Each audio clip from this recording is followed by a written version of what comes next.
¿Qué onda, gente? Hoy vamos a meternos con un género que siempre generó muchas discusiones en el rock. Estamos hablando del post-grunge. Para algunos simplemente fue una continuidad más por el lado comercial, más repetitivo, que no innovaba tanto y no tan disruptivo como sí lo era el grunge en sus inicios. Y para otras personas simplemente es un género que sonó mucho durante los 90s y principios de los 2000. La realidad es que el post-grunge, por más criticado que sea, fue un género muy influyente que dejó un montón de bandas que hasta día de hoy siguen influenciándose por ese género. La idea de este video no es defender el género, sino intentar ver cómo se construye, de dónde viene, por qué fue tan criticado y sobre todo qué lugar ocupa dentro de la historia de la música. Para entender el post-grunge, primero hay que entender el momento en el que aparece. A principios de los 90, el grunge explota a nivel mundial con bandas como Nirvana, Soundgarden, Pearl Jam y Alice in Chains. Un movimiento que era derivado del rock alternativo, es decir, no viene del mainstream, viene de Seattle, una ciudad bastante apartada de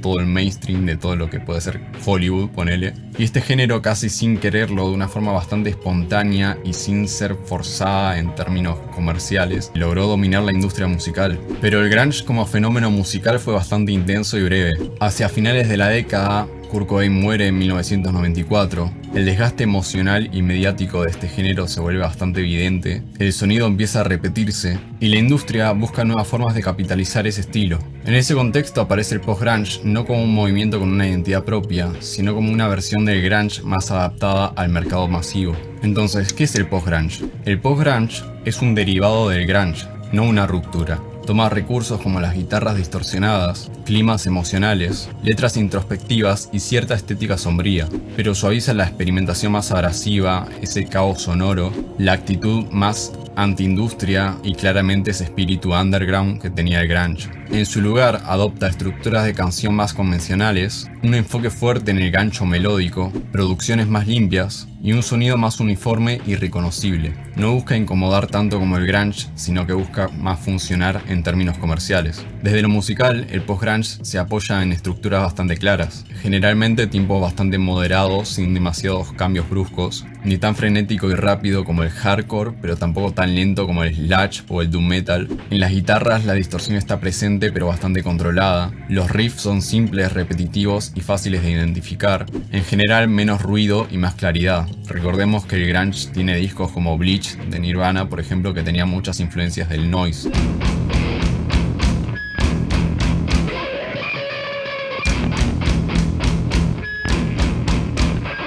La estructura es bastante clásica, de estrofa, estribillo, puente y un estribillo final. Uno de los rasgos más reconocibles del post-grunge es su estilo vocal. El llamado Charling, asociado más que nada a Eddie Vedder de Pearl Jam, se convierte en un recurso recurrente. Voces graves, arrastres de sílabas, expresividad emocional y más que nada como esa sensación de intensidad contenida en los cantantes. Pero a diferencia del grunge, esa intensidad raramente explotaba y desbordaba. Todo está medido y pensado para ser transmitido con claridad. En muchos casos, el canto se vuelve más tradicional y más cercano a pop rock, por ejemplo, a otros estilos, alejándose de ese quiebre constante que caracterizaba al grunge puro. En lo lírico, sí, el post-grunge mantiene bastante continuidad con lo que era el grunge. En general, esos vacíos existenciales presentes en las letras, el nihilismo, el descontento de la generación X y esas cuestiones siguen tratándose. La diferencia más que nada es que el grunge era más abstracto y más ambiguo, mientras que el post-grunge es más directo y más conciso. Las letras son más narrativas, las emociones son más identificables.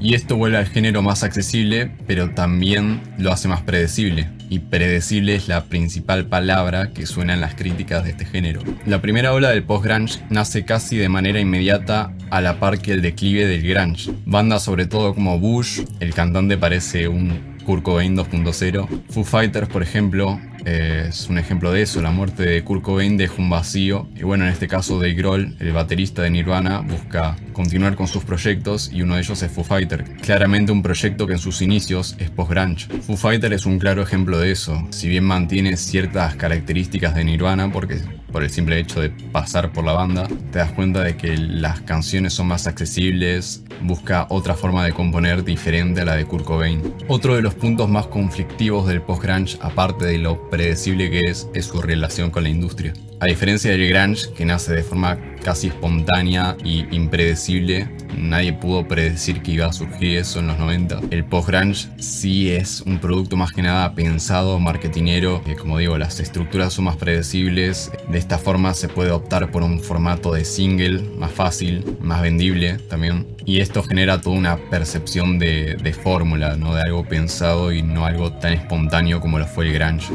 En los 2000 el post-grunge entra en una segunda etapa, esta vez más pesado, por ahí más cercano al hard rock, también con influencias mucho del metal alternativo, también que estaba surgiendo en esas etapas. Acá tenés bandas como 3 Days Grace, Creed por ejemplo, que es una banda que personalmente no me gusta para nada. Creo que el cantante es como un Eddie Vedder 2.0. O bandas como Breaking Benjamin por ejemplo, que también forman de estas bandas de esa segunda etapa del post-grunge. Si bien en esta etapa el éxito comercial crece mucho, las críticas también se intensifican mucho. Las críticas van sobre todo a estas bandas como Nickelback o Creed, que son una copia de la copia de la copia de algo que sí era espontáneo del grunge. Sobre todo ven mucho de Pearl Jam, es como una copia de la copia de la copia de Pearl Jam. Y nada, eso serían básicamente las críticas que suele hacer al post-grunge, como lo repetitivo, lo exagerado, ¿no? De todas estas cuestiones del grunge nihilistas, todas las cuestiones que sí nacían de forma espontánea del grunge, el post-grunge lo repite y lo exprime como si fuera una fórmula para vender.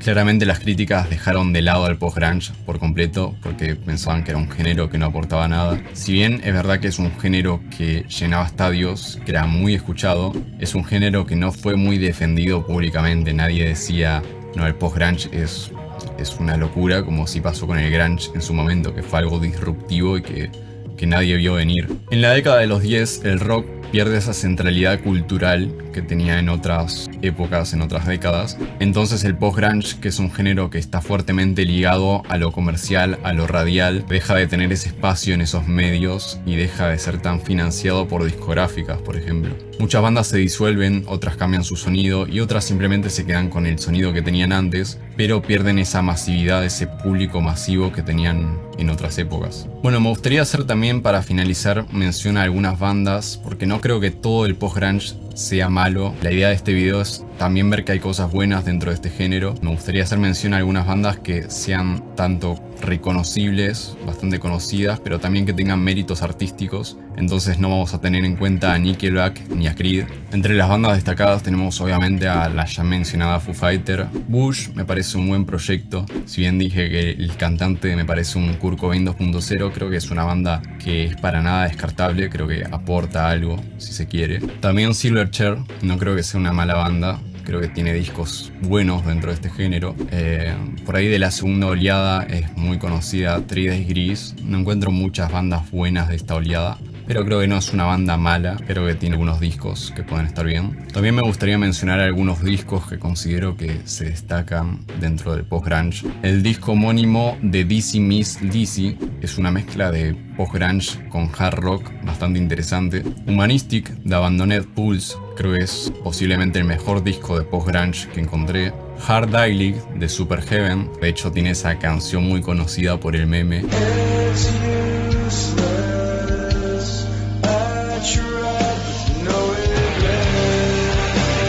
Y obviamente The Colors and the Shape de Foo Fighters. Si bien el post-grunge es un género fuertemente cuestionado, para mí es imposible de ignorar. Tiene muchas bandas buenas, aparte que fue el centro comercial del rock durante casi una década, así que no es necesario descartarlo, pero tampoco reivindicar absolutamente todo este género. Entenderlo implica reconocer sus límites, sus aciertos y su contexto histórico, pero la valoración final, como siempre, queda en cada persona. Así que nada, si te gustó el video dale like, suscríbete, seguime en Instagram también y comentá de qué temáticas o bandas o películas querés que analice o hable. Así que nada, nos vemos en el próximo video.